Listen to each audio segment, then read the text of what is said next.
चलो बच्चों, हम कक्षा 10 में पढ़ते हैं।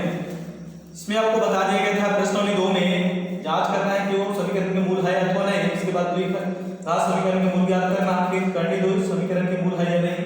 अब इसके पश्चात हम चौथा क्वेश्चन देखेंगे। निम्नलिखित वर्ग समीकरणों का गुणनखंडन करके उनके मूल ज्ञात करना। गुणनखंडन करके उसके मूल ज्ञात करना है। तो देखें इसमें हल कैसे करते हैं। क्वेश्चन 9x घात 2 ऋण 3x ऋण 2 बराबर 0। अब यहाँ पे हम देखेंगे कि प्रक्रिया कैसे इसको किस तरह से गुणनखंड करना है।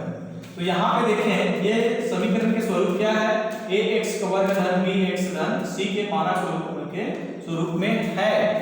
अब यहाँ पे हम इसको b को ऐसे तोड़ेंगे b1 धन b2 के रूप में, जो b1 गुणित b2 बराबर क्या हो, ac के बराबर।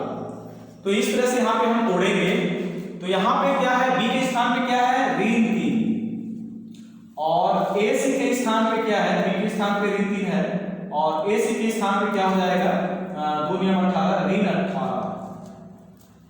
क्या होगा ऋण 18, यानी 3 को ऐसे तोड़ना है कि उससे गुणा क्या हो ऋण 18 के स्वरूप में हो। देखें 9x घात 2, तो 3 को हम तोड़ रहे हैं 6 और ऋण 3 में, 6 में 3 घटाते हैं तो 3 बचेगा और उसको गुणा करते हैं तो 18 होगा। तो ऋण 6 होगा, ऋण 6x धन 3x। तो यहाँ पे देखें दोनों को हम तोड़ रहे हैं, 6 और 3 घटा रहे हैं तो कितना होगा ऋण 3x ही होगा और दोनों का गुणा कर रहे हैं तो कितना होगा ऋण 18। तो इस तरह से 2 बराबर 0। अब इसमें हम जोड़ी बनाएंगे 9x का वर्ग ऋण 6x एक जोड़ा होगा धन 3x ऋण 2 एक जोड़ा होगा, कुछ नहीं मतलब 1 है पर 0। अब उभयनिष्ठ देखेंगे। इस 9 में उभयनिष्ठ क्या है 3x बाहर निकालते हैं तो 3x बचता है ऋण 2। उसी प्रकार इसमें भी देखें धन 3x ऋण 2 बराबर 0। यहाँ पे देखें दोनों बराबर आना चाहिए, अन्यथा बराबर नहीं आना है, आपका गुणनखंड क्या है गलत है। अब इस पूरे से उभयनिष्ठ क्या है 3x ऋण 2, क्या बचता है 3x धन 1 बराबर 0। तो ये समीकरण का गुणनखंड हुआ। अब इसमें देखिए 3x ऋण 2 बराबर भी हम क्या लिख सकते हैं 0, या फिर 3x धन 1 बराबर भी क्या होगा 0। पक्षांतर करेंगे 3x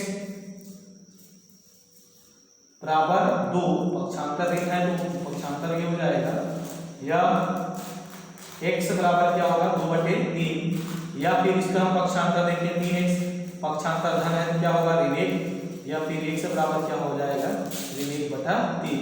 तो इस तरह से x के समीकरण की रूप क्या है 2/3 या फिर ऋण 1/3। तो ये इसके आंसर है समीकरण के जो हल करते हैं। ये इस तरह से इसके आंसर की प्रक्रिया है। तो ये आपके सवाल यहाँ पे क्वेश्चन का पहला यहाँ पे बताया गया है और उसके पश्चात और क्वेश्चन है इसमें से आपको और हल करना है। अगर समीकरण जैसे वर्ग समीकरण के स्वरूप में ना हो तो उसको फिर वर्ग समीकरण के पहले स्वरूप में लाएंगे और फिर उसके पश्चात फिर गुणनखंड करेंगे। तो यहाँ पे क्वेश्चन की प्रक्रिया और एक करणी बेस में है, तो यहाँ से एक करणी का सवाल एक देख लेते हैं। तो जैसे करणी के स्वरूप में जैसे सवाल है, एक है छठवां क्वेश्चन, क्या है 4 करणी 3 x घात 2 धन 5x ऋण 2 करणी 3 बराबर 0। अब यहाँ पे देखें गुणनखंड की प्रक्रिया हल करते हैं। 4 करणी 3 x घात 2 धन 5x ऋण 2 करणी 3 बराबर 0। अब यहाँ पे देखें 5 को आपको तोड़ना है, कैसे तोड़ना है योग के रूप में। तो यहाँ पे b क्या है, b क्या है 5 और ac क्या है, ac a का मान 4 करणी 3 और c का मान 2 करणी 3 ऋण है। तो 4 दूनी 8 और 3 और 3 पूरा होगा क्या होगा 3, कितना होगा 24 ऋण 24। क्या होगा ऋण 24, तो किसमें जुड़ेगा 8 और 3, इसमें भी आप तोड़ते हैं 8 और 3, यानी इसमें बी क्या लिखेगा 8 धन होगा और ऋण 3 क्या होगा ऋण। तो इस तरह से ऋण 24 की प्रक्रिया अंतर्गत ये होगा 8 और ऋण 3। तो यहाँ पे देखें 4 कर्ण 3 x घात 2 धन 8x ऋण 3x ऋण 2 कर्ण 3 बराबर 0। जोड़ी बनाएंगे 4 कर्ण 3 x घात 2 धन 8x ऋण चिन्ह बाहर निकालते हैं 3x धन 2 कर्ण 3 बराबर 0। उभयनिष्ठ देखें, उभयनिष्ठ यहाँ पे 4 निकलेगा तो क्या बचता है कर्ण 3, 4x बाहर निकालते हैं तो कर्ण 3x धन 2, फिर यहाँ से उभयनिष्ठ ऋण 1 3, यहाँ से उभयनिष्ठ क्या निकलेगा कर्ण 3 निकलेगा। यहाँ पे 3 है ऋण 3x है और यहाँ पे क्या है 2 कर्ण 3 है, तो कर्ण 3 बाहर निकालते हैं, क्या निकालते हैं कर्ण 3 बाहर, तो क्या बचेगा यहाँ पे कर्ण 3x धन 2। तो यहाँ पे स्पष्ट हुआ दोनों क्या है बराबर, तो यानी सही है। अब पूरे से बाहर क्या होगा कर्ण 3x धन 2 बाहर बचा क्या 4x ऋण कर्ण 3 बराबर 0। अब इसमें मूल देखें कर्ण 3x धन 2 बराबर 0 या फिर 4x ऋण कर्ण 3 बराबर 0। पक्षांतर करेंगे तो कर्ण 3x पक्षांतर क्या होगा ऋण 2 या फिर इसका पक्षांतर 4x बराबर कर्ण 3। तो यहाँ पे देखें x बराबर क्या होगा ऋण 2 बटे कर्ण 3 या फिर x बराबर क्या होगा कर्ण 3 बटे 4। तो ये इस तरह से ये इसके मूल दो मूल प्राप्त होते हैं। अब इसमें हम देखेंगे ये 2 क्वेश्चन हो जाता है और इसमें जैसे क्वेश्चन और है उसमें से एक और क्वेश्चन देख लेते हैं। जैसे इसमें 10वां क्वेश्चन, यानी जो क्या है सभी में से एक क्वेश्चन आपको बता रहे हैं कि किस ढंग से कठिनाई से करने वाला है, करने वाला कैसे हल करेंगे। और करनी जैसे 10वां क्वेश्चन यहाँ पे देखें जो क्या है वर्ग समीकरण के स्वरूप में नहीं है और उसको फिर वर्ग समीकरण के स्वरूप में लाने के पश्चात आपको हल करना होगा।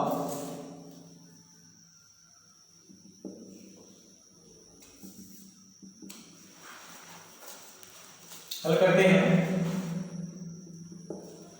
x धन 1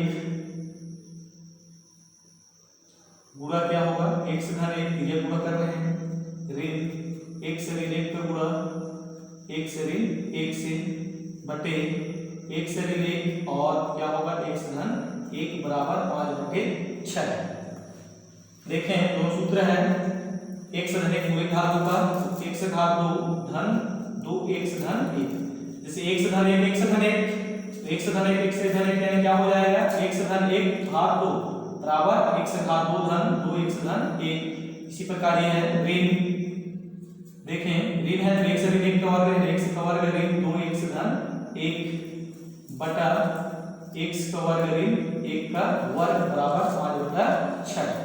अब यहाँ पे देखें x घात 2 धन 2x धन 1, यहाँ पे ऋण चिन्ह से गुणा होगा तो ऋण x घात 2 धन 2x ऋण 1 बटा x का घात 2 ऋण 1 5 बटा 6। और देखिए सरल करें ये आपका क्या हो जाएगा कट जाएगा धन 1 और ऋण 1 कट जाएगा तो कितना होगा 4x x घात 2 ऋण 1 बटा 5 बटा 6।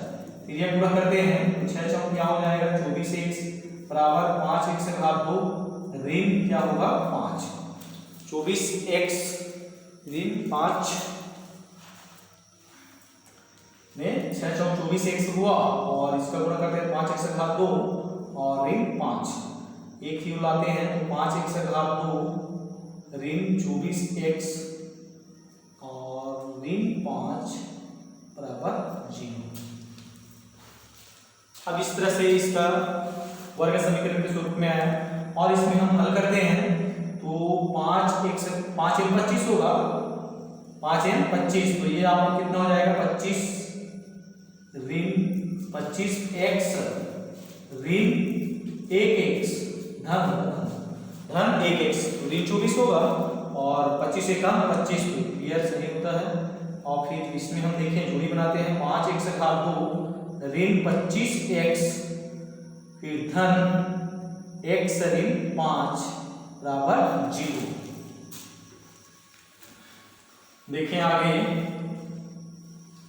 उभयनिष्ठ यहां से देखेंगे 5x उभयनिष्ठ निकलेगा, बचेगा क्या यहां से x 5 बाहर निकला तो क्या बचेगा 5 धन 1 x ऋण 5 बराबर 0।